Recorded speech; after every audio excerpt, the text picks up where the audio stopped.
Thank you, Mr Cooper. Senator Williams. Yeah, thank you, Mr Cooper, and thank you, Ms Forrest. So you strongly support a national farm debt mediation scheme put in place? We do, Senator. You're a legal man. Can the federal government do that at a federal level, or is it up to the states to individually do it? The states largely individually already have state-based legislation. New South Wales had since about 94, 95. Correct. Queensland has it. We've just had it since the 1st of July this year. Sorry? We've just had legislation in place in Queensland since the 1st of July this year. Two states. What other states? And Victoria. Victoria has it? No other states. No other states. So Tasmania, South Australia and West Australia don't, and the territories. Can the federal government make that a law, do you know, to cover the states? Or is it something that must come under the state legislation? I don't know the answer to that question, but I cannot see any reason why the federal government couldn't legislate that. Chair, it's clear through this whole inquiry that national farm debt mediation is popular and is requested. I think something that we need to do at a secretariat level is see if we can actually do that at a federal level. Perhaps the Secretary might make a note of that. Yep. I don't see why under the Corporations Power Yeah. Commonwealth Government could not be in that space. You would think so, Senator Brockman, yeah. I want to take to these non-mainstream advisors you talk about. I've had a bit to do with them, found one pretty good and others not so good. Did you have any involvement with former Senator Cullerton? Yes, I did. Could you tell the committee what sort of involvement you had with him? Who was a client?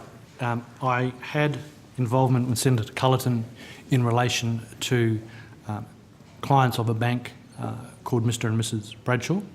Right.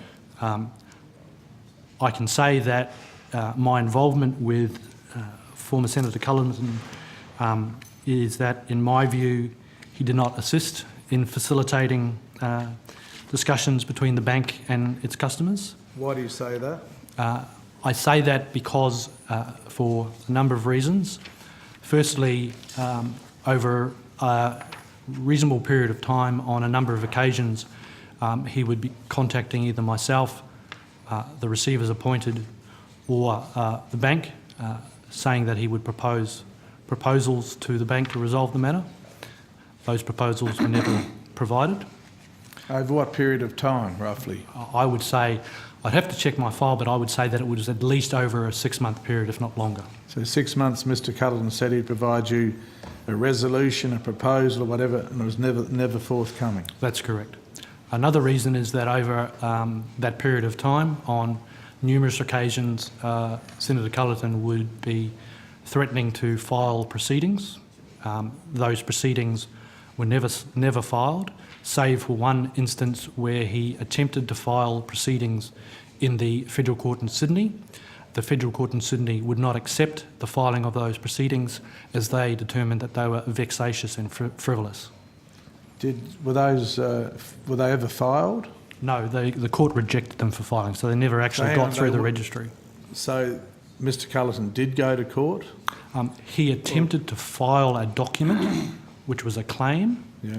The registry of the court did not accept that document for filing under the relevant federal court rules, because they determined, the registrar of the court determined, that those proposed proceedings were vexatious and frivolous. So it didn't get past base one? Didn't get past base one is the colloquial way of putting it, Senator. Did Mr Cullerton explain to the committee how Mr Cullerton actually damaged the Bradshaws from getting some sort of resolution, can you? I would answer that question by saying, referring to my previous answers about the lack of proposals, the threats and attempts to file proceedings, and I would also say that the lines of communication between the parties, the bank and its borrowers directly, broke down. And I would also... Just on that very issue, did Mr Cullerton say all correspondence, communication, etc. about the Bradshaws must be directed through him?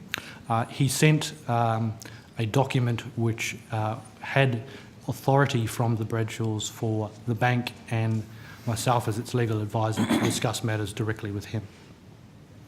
And I would also say that the other way in which, unfortunately, the involvement of former Senator Cullerton made the matter more protracted and difficult was that there was correspondence emanating from his Senate office, which...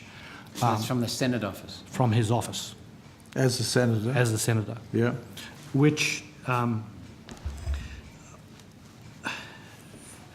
didn't seem appropriate to his office. It Okay, said that... you're under parliamentary privilege. Yeah. You're not going to get sued. Can you Yeah, just that's give us right. a better I'm just, layman's vision, explanation? So correspondence which suggested that validly obtained court orders were not valid, and that the courts who granted those orders did not have status to grant those orders, and that the particular bank customer in this case could disregard those orders. And that all ended up to be wrong, of course. That's correct, Senator. Have you had any dealings with any other non-mainstream advisors? Over time, yes. Such as who? Unhappy bankers? Jeff Shannon of Unhappy Bankers. How did things end up with Mr. Shannon? Again, my experience is that he was running interference and not concentrating on the issues.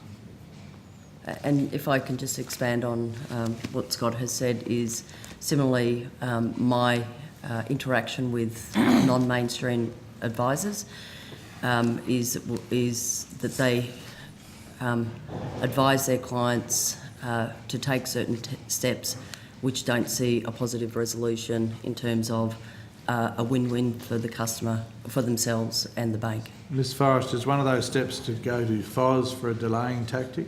That has been, and that is not just in the this industry, it's across all industries. Some of the other examples would be the use of what is called a promissory note.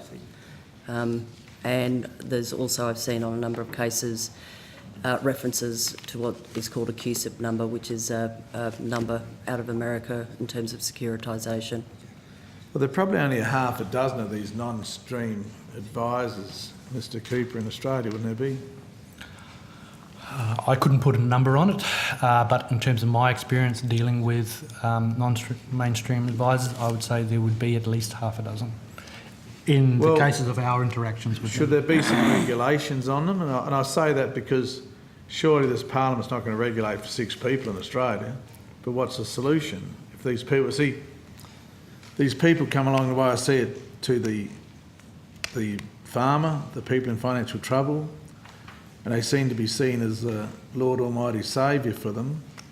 And these people in a desperate situation, so they put faith in some of these people like Mr. Cullerton or Mr. Shannon, then it all turns to tears.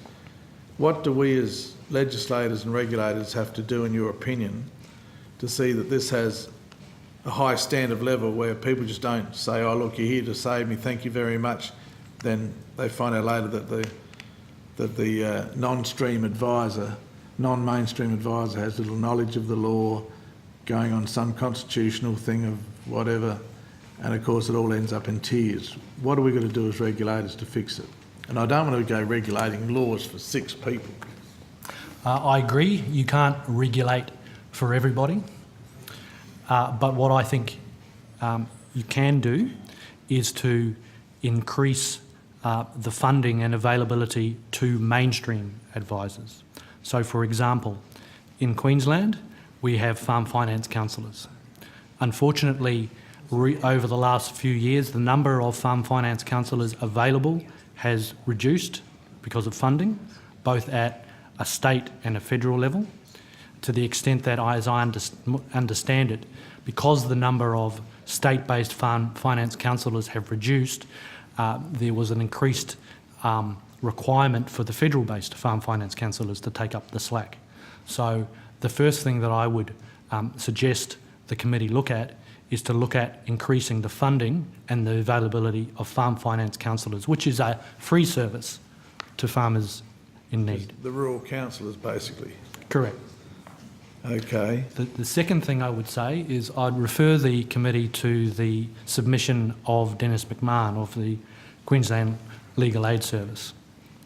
What Mr McMahon said in his submission was that his role is limited in the sense that he can negotiate with the banks on behalf of farmers prior to farm debt mediation, appear for them during farm debt mediation, and negotiate after farm debt mediation if, for example, any agreements reached needed to be extended for whatever reason. What Mr McMahon acknowledged was that he couldn't, for example, represent farmers in court. Perhaps what the committee could look at is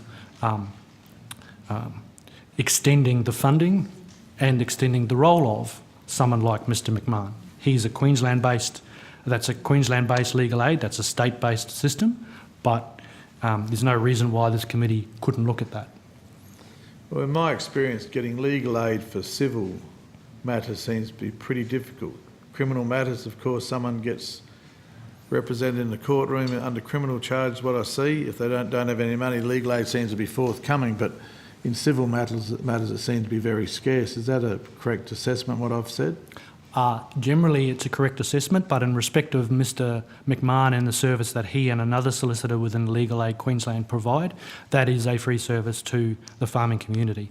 And as I understand it, and this is perhaps a question for Mr McMahon, but as I understand it, it is available to anyone within the agribusiness community who can't otherwise afford legal representation.